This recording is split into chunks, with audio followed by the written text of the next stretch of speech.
Yo, what is up guys? It's Pedro here, and in today's video I will be going over what every draft expert and analyst thinks the Washington Commanders will do at 11. We'll go over the mock drafts from some of these top guys. So if you guys are new, make sure to subscribe for Washington and NFL content on the road to 7,500 subscribers. So please help me get there. Also hit that like button and turn on those notifications so you never miss a video. And go ahead and follow my Twitter. Trying to get to 1,000 followers on there. First link in the description. Now let's get right into the video. Also guys, shout out to Rico from Street Scores. I saw him do this video last year and I thought it was a really good idea. So make sure you guys go ahead and check out his channel. Does amazing draft content. Okay, so we are officially 1 week away from the 2022 NFL mock draft, and all these mock draft experts and analysts are putting out their final mock drafts, and it's just really interesting to see because some of these guys are very accurate, and some of these guys, you know, some of the top guys that a lot of people like are not accurate at all, but they do talk to these people in the league and they do get some, you know, inside information on what, you know, players that they think Washington's going to take. They hear from GMs, scouts, and some of it is true information, and some of it might be these, you know, inside guys feeding them wrong information. But we're going to be going through all of these mock draft guys and, you know, seeing what they think the Washington Commanders will do in the draft. So let's go ahead and get started with Mel Keiper. So Mel Keiper, you know, he's been in the business for a very long time. A lot of people think he created the business himself in terms of these mock drafts. Last year was not his best year in terms of his accuracy, but I'll read this right here. This is his mock draft for the Washington Commanders. He has them taking safety Kyle Hamilton out of Notre Dame. I'm not sure if he's going to put out another mock draft. I'm recording this on, you know, April 21st, but he, you know, put this out recently, so this might be his final mock draft. So he has them taking Kyle Hamilton. You guys can see what he's saying right here. Hamilton has been dinged a little bit because of his 40 time, which was 4.59 at the combine, and a little slower at his pro day. He's a fantastic player, but he doesn't have rare physical tools, which means he could fall out of the top 10. I would want him on my team at 6'4". He could play multiple positions from center fielder to box linebacker. He would make plays for a Washington defense that disappointed in 2021. So that's what Mel Keiper had to say. I'm going to try to group these with, you know, analysts that had the same picks so we can kind of go off of each other. Another guy, Daniel Jeremiah, one of the top guys in the business, he also has them take Kyle Hamilton, and I really like what Daniel Jeremiah does. I'm not sure his accuracy on, you know, the mock drafts, but his evaluations on players are very spot on for the most part because he was a former scout. So, you know, he had to do this, and he also, you know, was in the rooms for these drafts. So he, you know, his mock drafts are solid, but he has them taking Kyle Hamilton. He says the Commanders stopped the slide of one of the highest rated players in the entire class. Don't worry about the 4.59 40 time. The versatile safety plays fast in pad. So that is what he had to say. And then the next mock draft, this is from Brendan Donahue, who had the top score, or has the top 4-year rolling average, I believe, in terms of the mock draft. So this guy is extremely accurate when it comes to his mock draft. And he has the Washington Commanders also taking safety Kyle Hamilton, but the mock drafts he had before, I think it was like a week before, he had them taking Chris Olave. So, and I think it's between kind of those two guys. It also could be Drake London as well. But so now those are the guys, you know, some of the top guys that have them taking safety Kyle Hamilton. He is the top player. I know a lot of people don't want us to take a defensive player, and I think taking a receiver would not be a bad idea, but if Kyle Hamilton is on the board, I would run in and turn in that card, especially if someone like Garrett Wilson is gone like in this mock draft, because man, Kyle Hamilton could bring a ton to this defense that, like Mel Keiper said, did disappoint in 2021. A lot of that was to do with injuries, but some players just did not, you know, play to what we thought they would be. And, you know, Kyle Hamilton can play free safety. I know some people think he can't, but I think he can. And if he can't, he can also play in the box at strong safety, can play linebacker for you, can even rush the passer. So I think, they didn't use him that creatively in, there's things that they could have done more with Kyle Hamilton at Notre Dame that I think Washington could, do in the NFL, like rush the passer a little bit more. He didn't do that much at Notre Dame, but I think he can do that at the next level. I just think that he would really, really help out this defense. Could even play Buffalo nickel and gives us versatility we need on our defense. Allows us to move our safeties around. You could have him at free safety, Cam Curl at strong safety. You could have Cam Curl at free safety and Kyle Hamilton at strong safety. I mean, there's a lot of things you could do. You could move, and you could also move Bob McCain to the slot. And there's just so many things you can do with Kyle Hamilton.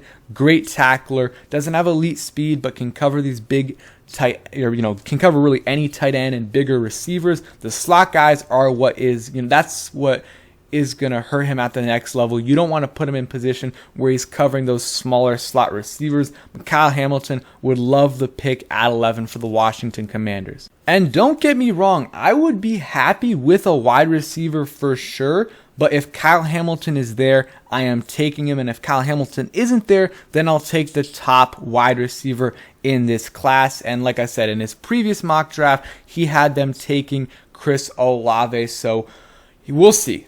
So now moving on to the next player that a couple guys had mock draft to us is wide receiver Drake London. And there's been a lot of buzz with, Washington and Drake London. John Keim even, said on his podcast that he thinks Drake London is their top wide receiver on their board, followed by Chris Olave. So if that's the case, he is a likely pick. Him and Kyle Hamilton. I think he said if Kyle Hamilton's on the board, they would take Kyle Hamilton, over these receivers. But if not, it might be Drake London. And I like Drake London. He is a big body receiver, is a red zone threat. That's, things that, Carson Wentz likes. I mean, a lot of quarterbacks like, but especially Carson Wentz. I mean, you can draw parallels to him with, Michael Pittman, who played at USC and had a good connection with Carson Wentz. I think he's a little bit of a better version than Michael Pittman was coming out of college. There's still some things, though, that are concerning with him. He doesn't have elite speed. His route running is solid, but not the same as someone like Chris Olave, Garrett Wilson, or Jameson Williams, in my opinion. He's a solid blocker, though. So, good at these contested catches. His hands aren't great, though. Like, there are some drops where you're like, man, he really should have made that catch. And I know a lot of Washington fans are going to be scared about, another big body receiver. But personally, I would not be upset with it at 11. But there are guys that I like over him, like Garrett Wilson. Jameson Williams 100% would take over Drake London. If Garrett Wilson's there and they take Drake London over him, I would be a little bit sad, but that is just me. So Jordan Reed, a great, guy in terms of evaluating talent, and he has some solid mock drafts as well. Here's what he had to say about Drake London. He said, with Carson Wentz in the picture now, the Commanders would be wise to set him up with as many prime targets as possible. Terry McLaurin and Samuel are on the roster, and London is a 6'4" X receiver who complements both of their skill sets. He is a big, physical target and underrated route runner, and he reminds me a lot of former Clemson wideout Mike Williams, who was taken in round 1 by the Chargers in 2017. And a lot of people even think he could play in the slot as well. He lined up in the slot and on the left side of the formation at USC. So just something to consider. Another little bit of a red flag. He has had injury issues, had the ankle this past year, and he's never played more than 8 games at the collegiate level. So that is a little bit concerning to me.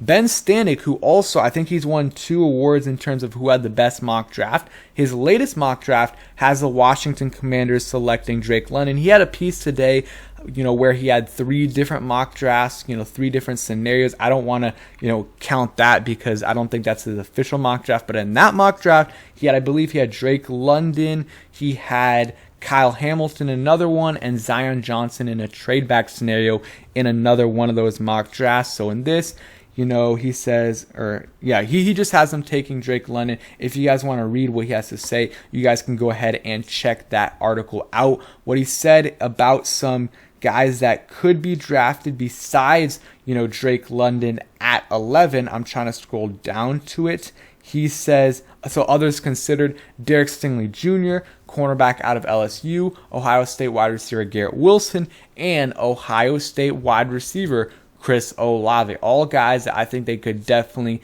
take at 11 if they are there. Derek Stingley might be the only other defensive player besides Kyle Hamilton that would be in play at 11. If Sauce Gardner's somehow there, he would definitely be in play. I just don't think he's going to fall out of the top 5, top 7. So the next mock draft, player that we're going to talk about is Garrett Wilson. So Josh Norris, he's not necessarily a super popular guy.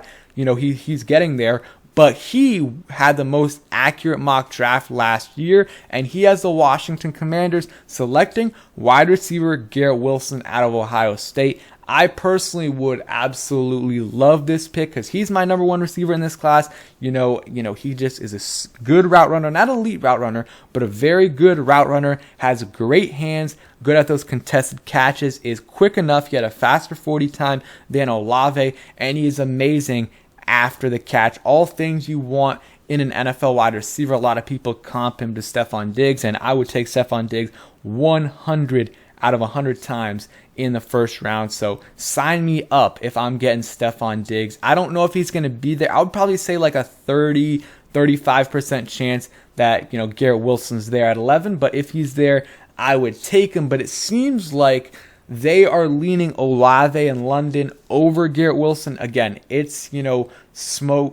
smoke screen season right now. It is. So, we can't really necessarily listen to everything that's coming out, but guys like John Keim, I think, are very reliable, and I'm going to listen to what he has to say. And he thinks that Drake London and Chris Olave are their top 2 wide receivers on their board. And he talked about this right here. The people making personnel decisions, Washington have displayed their process for years and years in the NFL. Ron Rivera and Marty Herney during their time in Carolina. Ron Rivera only attended 3 non-NC Pro Days in 2000, and you guys can read them right here. And as Rivera and Herney were all over the Ohio State wide receivers on March 23rd, the head coach only travels if he has real interest in the prospect, and both pass catchers would fit where the Commanders want to get to. So that is something to consider right there. The pro days he actually went to is where he took those guys in the past. So, next guy on this list is Garrett Wilson as well, and Peter Schrager, another guy that has solid mock drafts. Sometimes they're kind of crazy, but he has Washington also taking Garrett Wilson, and he says whether or not Washington extends Terry McLaurin isn't a contributing factor with my pick here. The Commanders can go a variety of ways, but if Wilson slips out of the top 10, I think they pounce on the former Buckeye. And real quick, I want to see if he had Kyle Hamilton going before here. I'm just trying to see if Kyle Hamilton was on the board. He had Derek Stingley going 9. Just looking right here, Sauce Gardner 7. So looks like Kyle Hamilton wasn't taken here. So he was still on the board and slipping. But if I was a GM, and I'm not, of course, I would take Kyle Hamilton at 11 over Garrett Wilson. But I would still be ecstatic if they took Garrett Wilson because he's my number 2 player on my board. So I would absolutely love the pick of Garrett Wilson for the Washington Commanders at 11. Okay, so the next mock draft is Todd Mcshay's mock draft, who is another really big guy in terms of the mock drafts. He's done solid in the past. He had an okay year last year. He has the Washington Commanders selecting wide receiver Chris Olave out of Ohio State. So, another Ohio State receiver, and I would be okay with Olave at 11. Would I love it? No, because I think the value isn't great there. I think he's kind of a 15 to 22, 23 player, and we would be selecting him at 11. I would rather have Drake London, Jameson Williams, Garrett Wilson. I know a lot of people would not have Drake London over him in terms of Washington fans because they're scarred by Josh Doxson and Kelly and others, but I personally would be fine taking Drake London. A lot of people in terms of guys that grade these players have London as the top receiver or the second ranked receiver, and have Chris Olave as the 4th or 5th. So I like Olave. Just 11's a little bit too rich for me, but he has a high floor in my opinion. Doesn't have as high of a ceiling as some of these other guys, but he's quick, solid hands, good at those, sideline toe drag catches, not the best at contested catches. And, but I think he'd be a solid option for them in the first round. Like, if we could trade back and get Chris Olave, I think that would be a perfect scenario, but I don't know if that's going to happen. But if they can trade back to like anywhere from 13 to 20 and get one of these receivers, whether it's Olave, Williams, Wilson, that's not going to happen, but any of those guys, I would absolutely love that. Another guy taking Chris Olave is Mike Tannenbaum, former New York Jets, and I believe Miami Dolphins GM. He has them also taking Chris Olave as well. So for whatever that's worth, he has them taking Olave. I kind of want to see some of the other picks he has. So yeah, that's that. So those are the couple guys having Washington taking wide receiver Chris Olave. I know a lot of Washington fans like Chris Olave. Me personally, I like him. Do not love him though. Do not love him. So next mock draft here is the one that was on the screen originally, and that is from Evan Silva, who is one of the highest rated guys in terms of the mock draft. He has them taking Alabama wide receiver Jameson Williams, and this was, I believe, a week ago, and he said he was going to change it up. So this is not going to be his final mock draft, but he had them taking Alabama wide receiver Jameson Williams, and I think he's the second best receiver in this class. Would not mind him at 11. Would like him better at 11 than Olave. Yes, the ACL injury is a little bit concerning, but I think he'll be fine. And in a couple years, if he's like the top receiver in this draft, you're not gonna really care that he missed a few weeks in his first season. So I would like Williams. I just don't think they're that interested in him because, if they were, I think they would have met with him, for a top 30 visit to see how his ACL injury is, because you want to know, you want to have a good medical on Jameson Williams, and they didn't meet with him at all. Maybe it's, trying for some misdirection, maybe not, but, if they were interested, I think they would visit with him, try to check out that ACL injury like they did with like Mcshay, Carson Strong, and others. So I don't think they'll take him at 11, but I would not mind it at all. He is my number 2 receiver on my board, and I think it would be a solid pick for sure. And if you can trade back and get him, even better. So last one, this is kind of the wackiest one of the day, from CBS. Not sure who made it. It's on the top of the screen. I can go later. So he had us trading back like 2 times, maybe 3 times, which is really, really weird, and which I would like. I would like us take, trading back a few, or at least once, maybe even twice. He had us taking Desmond Ridder though. Don't think it's going to happen. Would not take him in the first. We just have way bigger needs, and I like parts. I like the idea of Ridder, but and I love some things when I'm watching his film. But there's at times like you just see the accuracy, especially like short passes. It's just not there, and I don't know if that's correctable at the next level. We'll see though. I don't think we're taking a quarterback. Don't really like this mock draft. Who knows? We could take a guy in the 2nd or 3rd. I just do not see it. I don't think they want to mess with Wentz. If they really do like a quarterback though, then they should take one. But I don't think they would have traded for Carson Wentz unless they, if they really loved 1 or 2 or 3 of these quarterbacks, I don't think they would have traded for Carson Wentz. So those are kind of the expert mock drafts. I think I said, Todd Mcshay was Chris Olave. He also, I think he was doing like an alternating mock draft with Mel Keiper, and he had them taking Kyle Hamilton. So, that's not fully his mock draft, so I didn't want to go off of that one until he makes a new one, if he does. But those are kind of all the experts. Again, some of these guys are accurate, some of these guys aren't, and it could just be someone totally different from some of these guys. Only guy that wasn't mocked that I think they could draft is Derek Stingley Jr. The rest of those guys, I think it's going to be one of these guys. Chris Olave, Garrett Wilson, Kyle Hamilton, Drake London, maybe Jameson Williams. It's going to be one of those guys, and you can add Derek Stingley in there. Besides that, unless they trade back, I don't think any other player is going to be the pick at 11. So let me know what you guys think about these, kind of mock draft guys, and which one you like the best. So if you guys enjoyed the video, hit that like button and turn on those notifications so you never miss a video. And peace, guys.